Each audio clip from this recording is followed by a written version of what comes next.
Hello. I know I have crazy hair. I look like a lion right now. It's humid as heck here today and actually quite warm. I'm not enjoying this at all. Where is winter? Okay, so this is a bit of an off-the-cuff video. I watched a live stream this morning on Pep's channel. He did a live stream with Ryan from The True Connoisseur. And at one point I made a comment about a particular fragrance that I wear for a specific situation. And that's pretty much the only time I wear that perfume now. And it gave me an idea to do a video on fragrances that are my go-to fragrances for very specific repeated situations in my day-to-day life. Now, of course, for the most part, I do try and change up my fragrances for everything on the regular, because I do have a lot of fragrances in my wardrobe and I like to try and wear everything that I have. But inevitably, there are a couple of situations in my life where I tend to go for the same thing over and over and over again. And as a consequence, that perfume is now associated in my head to that particular thing. And so that doesn't mean that I don't wear these perfumes outside of these situations. But when I do wear them outside of these situations, as soon as I put them on, I'm thinking of the situation that I normally wear them for. I know that was a really long-winded explanation for what this video is about, but let me just get on with it and you'll see what I mean as this video unfolds, I'm sure. Like I said, this is very off the cuff. I haven't planned it. I haven't really thought this out properly. All right, so the one that sparked this whole video idea was Ombre Narguile, or Ombre Narguile by Hermes. This is a amber perfume. It's a very translucent amber perfume with lots of cinnamon, and it's quite sweet as well. And the only reason I really even have a full bottle of this is because Matt and I, for a while there, were going to hot yoga on a Saturday morning on a regular basis. And the studio that we go to, they do hot yoga first, and then afterwards they do a yin yoga class. And we like both of those classes. We love the instructor, and so we tend to go for both classes. So what we'll do is we'll have a shower and get changed after hot yoga, because obviously you're extremely sweaty after hot yoga, and freshen up, and then we go into yin. And this is the perfume that I always spritz on after the hot yoga session. Obviously, I don't carry the bottle with me. So the reason this eventuated is because one week we went to this hot yoga class. I happened to have, at that point, just a decant of this perfume, and I happened to have thrown it into my gym bag at some point.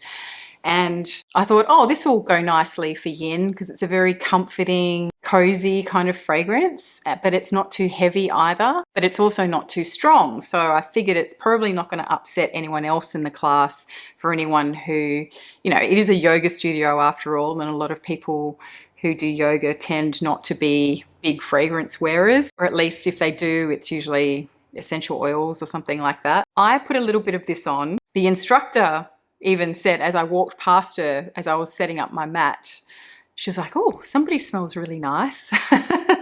And I was like, I think that might be me. Immediately I was worried that it was too strong or something. And she was like, no, it's genuinely a really lovely scent and not offensive at all. But Matt also really liked this perfume on me. So eventually, obviously that decant ran out pretty quickly because we were going to yoga every week. Matt very kindly replaced my decant with a full bottle. And I think this might have been the last bottle left in Australia. He had to call the Hermes store and they were like, yeah, we've got one and we'll ship it up to Brisbane for you. So that is what happens now. I decant this on a regular basis into a little vial, and that is what I spritz on for after my hot yoga class on a Saturday morning. As I said, I do wear this outside of that situation, but inevitably when I do put it on, I am immediately transported to my yin yoga class, effectively.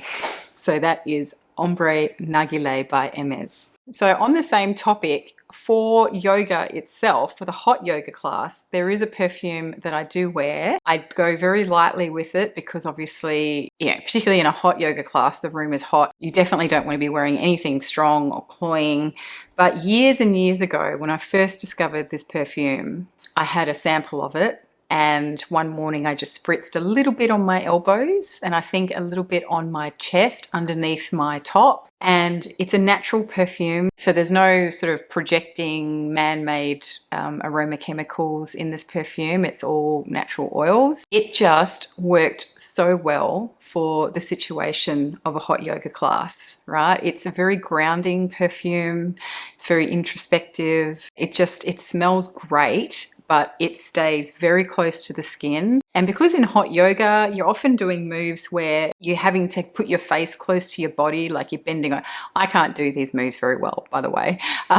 But you know, you bend over and you're trying to put your nose to your knee type thing. And so your face is really close to your body.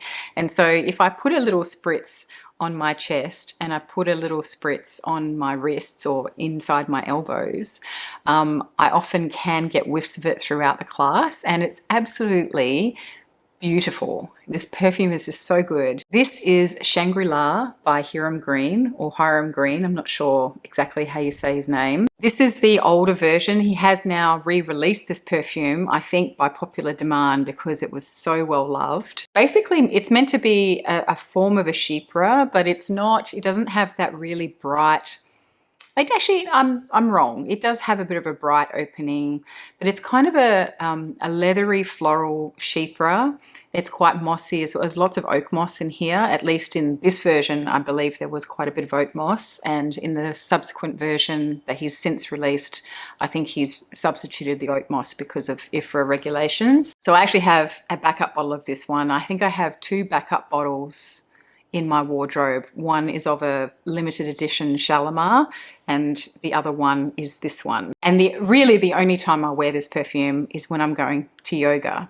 And if I smell it, so if I smell it now, I'm even getting images of the clothes that I wear to hot yoga. I'm like, yeah, I really need to go put my hot yoga gear on now and we're going off to class. That's literally the sensation I get when I smell this perfume now, because I only wear this one for yoga. And it's a lovely thing to have a perfume that is specifically dedicated to a specific situation.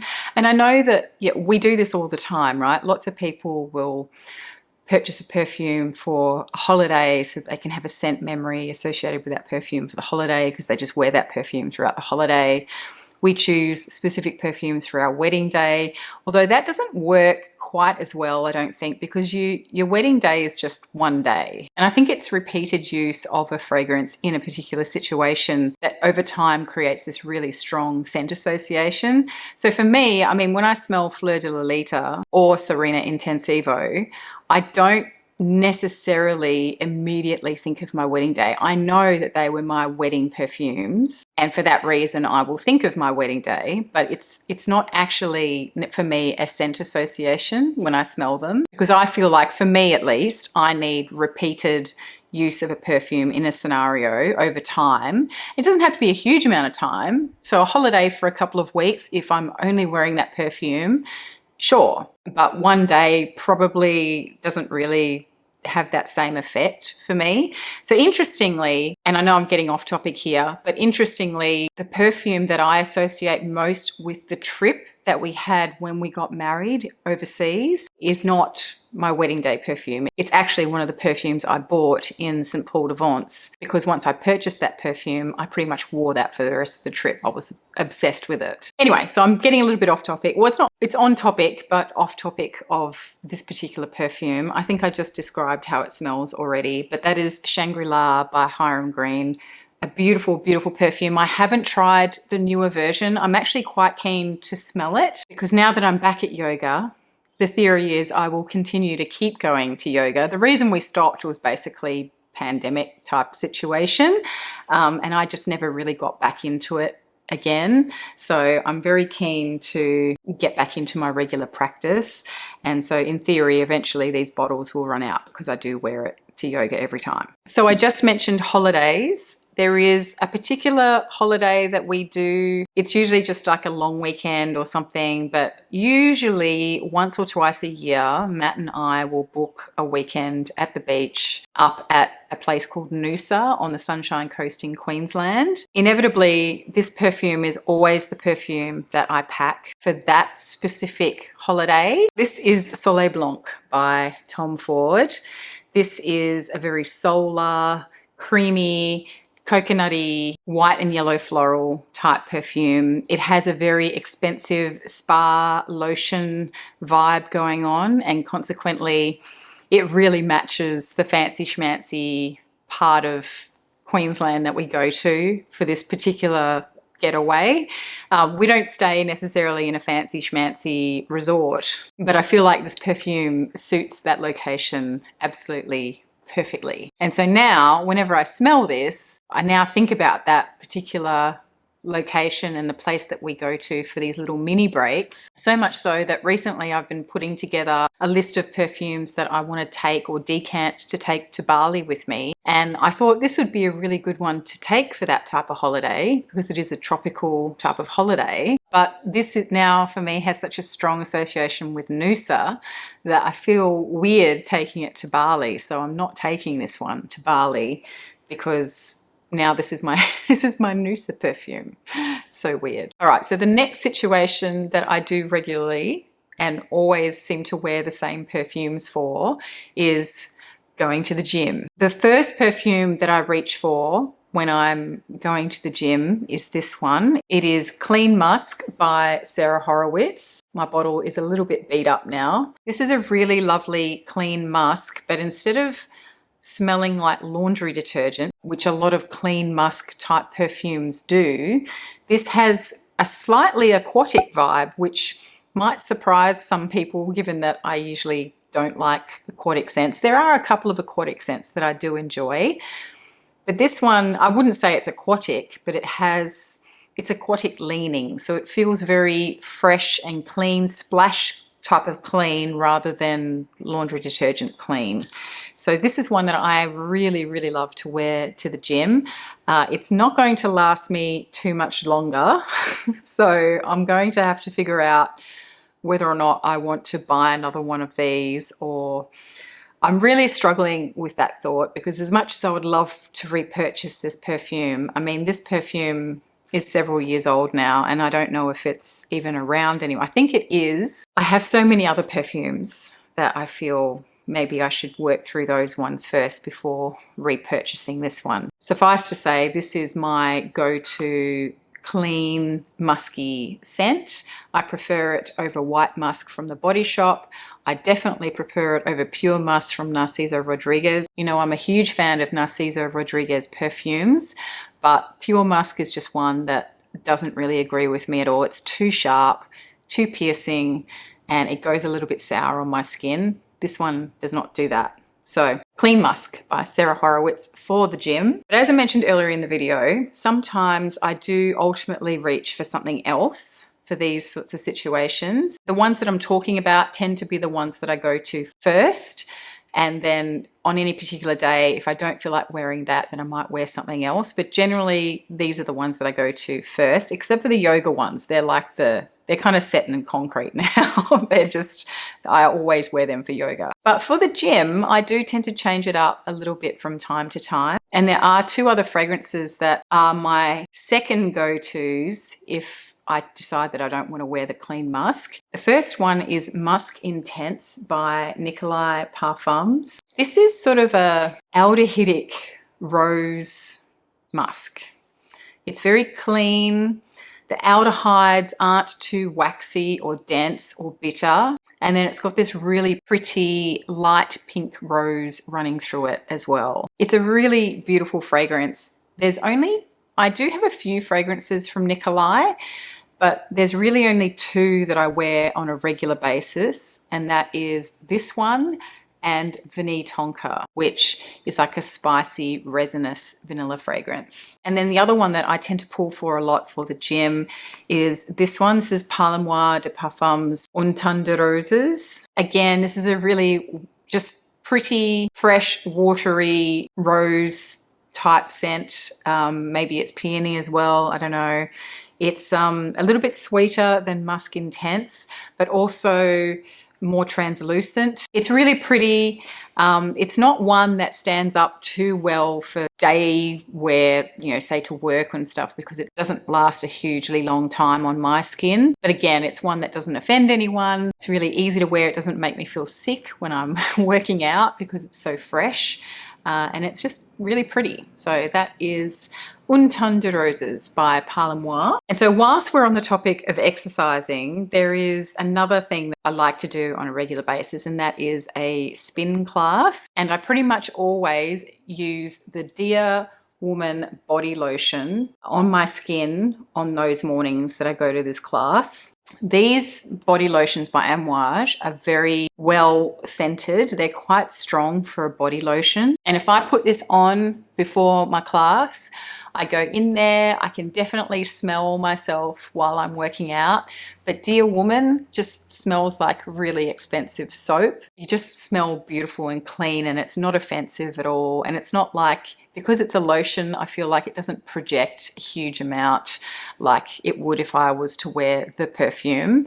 I'd say the body lotion is pretty close to the smell of the perfume, but I wouldn't really want to wear the perfume in the class because it's really, really intense and people are really puffed out and like working really, really hard. So I feel like if I was to wear a perfume, it would be too much. So that is what I like to wear to my spin class. And so after my spin class, I will spritz on a little bit of No. 5 Low by Chanel.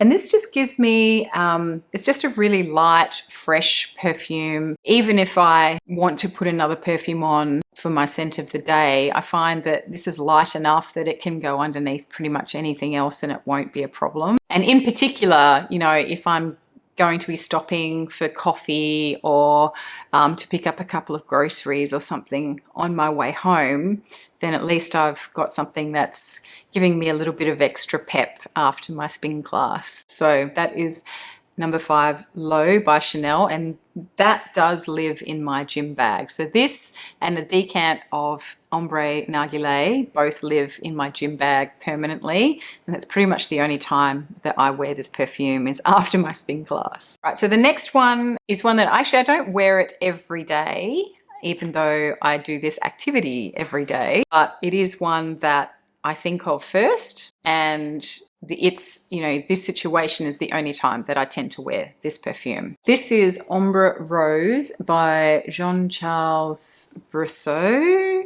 It'll be on the screen. This perfume lives in my bathroom, and I know that's a real no-no, but it's the only one that lives in my bathroom. And the reason it lives in my bathroom is because aesthetically it goes really well in the bathroom. But also the main reason is that this is the one that I spritz on after the shower in the evening most nights. Sometimes I might grab something like 1,000 Flowers Fleur d'Oranger. Oh no, I think it's called Orange Blossom Petal or something like that. But basically it's their Orange Blossom. It's a very light, fresh Orange Blossom perfume. So it's usually that one or this one. But that one I also wear other times as well. But this is pretty much reserved only for after the shower. And the reason is because it has this very talcum powder powderiness to it, with a bit of rose in there as well, and kind of an ambery base, but it's very light and powdery. I'm trying not to cough still. It's very light and powdery, and it just smells, it reminds me of the smell of, you know, soap and talcum powder together. So I think it's the perfect thing to be putting on after a shower. Moving into nighttime then, I go to bed every night, as I'm sure most of you do. There might be occasions where you may not go to bed, but I think that's pretty rare. Inevitably, I do wear a perfume to bed most nights, not every night. And this is the perfume that I think of first. I don't always wear the same perfume to bed because bedtime perfume is a chance for me to wear all of the really cozy scents that I just want to wear for me. And I do have a few of those in my wardrobe. There is another one that I'll talk about in a moment. But this is the first one that I think of, and soon I'm going to run out of it and I'll have to choose something else anyway. This is Narciso Poudree. I do have a bottle of Ombre, which is the more beachy yellow floral frangipani type fragrance. And my friend Susanna says she wears that one to bed. And I said, oh, that's so funny because this is my go-to bedtime scent. But obviously I only have the 20 ml.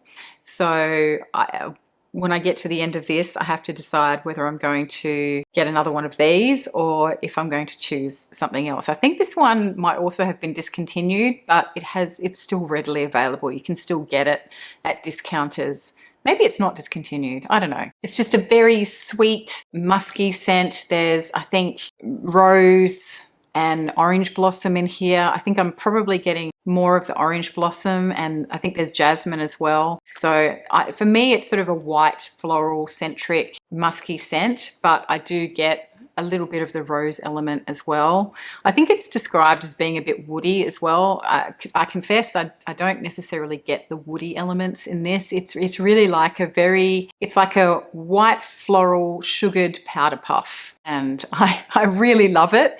But this is not something that I would wear to work, for instance. It's not something, or even just for out in the public in daytime. This is not the Narciso that I would wear out in the world. This is the one that I wear just for me at bedtime. Speaking of bedtime, I also sometimes spray my linens, and inevitably this is the one that I use to spray my linens. This is L'air du Temps by Nina Ricci, and this is a very old school, soapy, powdery, carnation kind of floral fragrance. There's lots of florals in here, but I think the floral that's really jumping out at me is probably carnation. And it's so, so beautiful. It's very elegant, but it literally makes me feel like I'm settling into a cloud when I spritz my sheets with this and hop into bed, particularly on the days where I wash my sheets. I don't spritz my sheets every night, but on the nights that I do, inevitably I always do it on the first night of the clean sheets. So a couple of nights a week, this goes on my bed, and then sometimes just on other nights, just if I feel like it. This also kind of has the vibe of a very expensive skin lotion. Anyway, that's L'air du Temps by Nina Ricci. And I have one more. This is a perfume that I absolutely adore. I do wear this out in public sometimes, but not often. Usually this perfume is reserved for me and Matt, because Matt really likes to smell this one as well. And this is a very cozy perfume. So if we're having a day like today where it's only 4 o'clock in the afternoon and it's almost dark and it's just been gloomy all day, it's been overcast, it's been drizzling on and off, and it's been really hot and humid, as you can tell by my rat's nest hair. This perfume is just super, super cozy. This is a cuddle up on the couch with a blanket, a book, and a cup of tea type of fragrance. And this is Belle Âme by Les Abstraits. And this is so, so beautiful. It's iris. There is apparently a bit of chocolate in there. I never really picked up on the chocolate previously, but now that I know it's there, I can kind of get it. I think it's meant to be a bit of a white chocolate or milk chocolate vibe. There's white florals in here as well. But to be honest, I don't even know if I really pick out white florals as such. It just smells like this sort of slightly sweet, maybe just a hint of suediness or leatheriness, fluffy, fuzzy goodness. It's quite dense. So when I say fluffy, I don't mean it's super airy. It reminds me of cotton wool or a really fuzzy jumper, you know, like what's that? Mohair jumper, but really soft. That's kind of what this reminds me of, and it's just very cozy vibes. Love, love, love. Maybe a bit woody as well, now that I think about it. So that is Belle Âme by Les Abstraits. And so they are the perfumes that I tend to read. Oh, there is one more. I think a lot of people will be at this point going, but Cherie, what about? And yes, you'll be right. Ormonde Woman by Ormonde Jayne. I know, I'm so predictable, but this is the one that I always reach for first if I have a really big work day ahead of me, like I've got a really important meeting. This is the ultimate fragrance for that scenario. I don't always wear it for that scenario. Obviously, I wear it a lot. Sometimes I do reach for other things for those particular scenarios as well. So another one that I like to reach for in that particular circumstance is Shalimar or even Opera by Xerjoff, but lightly spritzed, lightly. However, this is the one that I think of first. So I always go to this first and I'll have a sniff. And if I'm not feeling it on that particular day, then I'll go on to something else. But 9 times out of 10, this is the one that I will wear for a big work meeting where I have to be serious and I really have to be on my game. So that is Ormonde Woman. It's very green. It's lots of cardamom and spices in the top. There's a floral element as well. And now the florals are kind of more just in the background to me. This to me is really about those green spices and the woods. There's like woody notes in here. So it's very spicy green and woody. And to me, it does lean on the slightly darker end of the spectrum in terms of light contrasts. But I wouldn't say it's a dark perfume, but it just reminds me of dark green tones, maybe a little bit of shadows here and there. Gorgeous, absolutely gorgeous. You know I love it. I go on about it all the time. I've been talking about it for years. I'm very, very pleased to see Ormonde Jayne getting lots of love in recent years, and it's deserved, I believe, because I really do rate these perfumes. Not everyone does, but for me, I mean, I've got an Ormonde Jayne perfume to pretty much match any situation. If I really had to, I could probably cull my entire wardrobe down to just a few Ormonde Jayne perfumes and I could be perfectly happy if that's all I had for the rest of my life. But thankfully, no one is forcing me to do that. But that is a completely different topic. So they are my very specific go-to perfumes for very specific situations in my life. I'm going to have to come up with a way better title than that because that's far too many words. I hope you enjoyed that. It was just like, yeah, this little brainwave that came to me after making that comment on Pep's live stream today. And I just thought, yeah, I should do a video about that. Let me know if you have any like this that you reach for over and over again for a very specific repeated scenario in your life. I'd be really interested to know what they are and what the scenario is. And I also just want to say thank you so much for 8,000 subscribers. That is mind-blowing to me. I can't believe that 8,000 people regularly tune into my channel to listen to me ramble on about perfume. That's crazy to me, but I'm very, very grateful. Thank you so much for all of your support. I'm very grateful. Thank you. And I'm going to leave it there. Thank you so much for watching, and I'll see you in the next one.